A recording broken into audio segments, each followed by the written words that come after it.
तिसऱ्या मुंबईचं पहिलं शहर म्हणून रायगड जिल्ह्यामध्ये नवविकास केंद्र उभारणार, दावोसमध्ये मुख्यमंत्री फडणवीसांची घोषणा. दावोसची गुंतवणूक ही बनवाबनवी, गुंतवणुकीच्या नावाखाली धुळफेक करत असल्याचा वर्षा गायकवाड यांचा आरोप.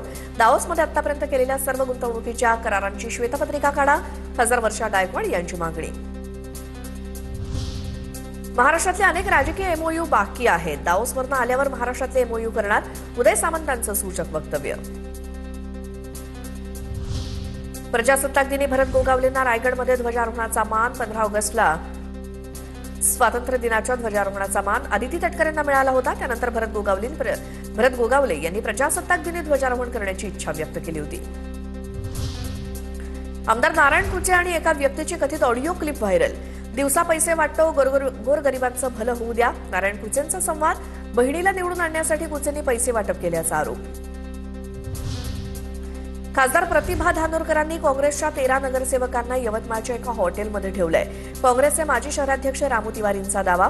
प्रदेशाध्यक्षांनी नगरसेवकांना त्यांचं मत विचारलं तर वडेट्टीवारांसोबत असल्याचं दिसेल, तिवारींची प्रतिक्रिया. मुंबईत एमआयएमच्या गटनेतेपदी विजय उबाळे यांची निवड. विजय उबाळे प्रभाग क्रमांक 140 मधनं विजयी उमेदवार.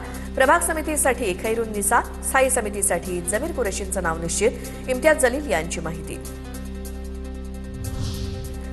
कोल्हापुरात गडहिंग्लजच्या जनता दलाच्या नेत्या स्वाती कोरींचा भाजप प्रवेश निश्चित.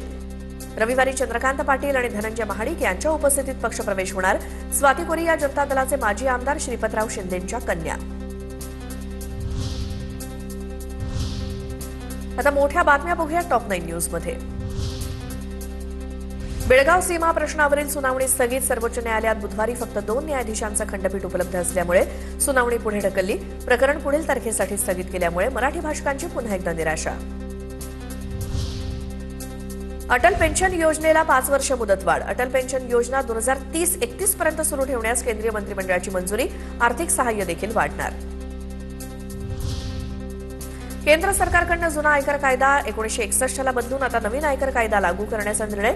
नवीन कायदा येत्या 1 एप्रिल 2026 पासून देशभरात लागू केला जाणार. सामान्य करदात्याला आरटीआय फाईल करताना कमी गोंधळाला सामोरं जावं लागणार. क्रेडिट कार्डप्रमाणे यूपीआय ॲपमधनं लहान मोठ्या खर्चासाठी 5,000 रुपयांपर्यंतचं कर्ज मिळणार.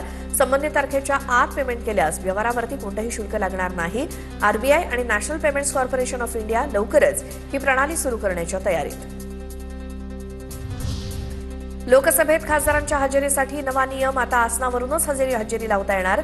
लोकसभा अध्यक्ष ओम बिर्ला यांच्याकडून नियमांमध्ये बदल. सलग तिसऱ्या दिवशी शेअर बाजारात पडझड. सेन्सेक्स 270 अंशांनी तर निफ्टी 75 अंशांनी घसरले.